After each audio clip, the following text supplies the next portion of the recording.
ҳам қонунгузории соҳаи хизмати давлатӣ, ҳам қонунгузории мубориза бар зидди коррупсия дар ҳолати ҳисоботдиҳанда будан ва таҳти тобеияти бевосита қарор доштан таъинро манъ карданд, ки дар ҳолати Рустами Эмомалӣ чунин далелҳо ҷой надоранд.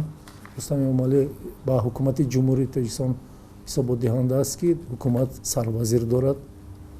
ва танҳо таъини Рустами Эмомалӣ дар соли 2016 ва аввали соли 2017 мансабдорони зиёде аз зумраи ҷавонон то 30 сола то 35 сола ба мансабҳо таъин карда шуданд. ин таҷрибаи нав нест ва давлатҳои дигар ҳам эътибор диҳед, дар ҳама ҷо чунин таҷриба ҷой дорад.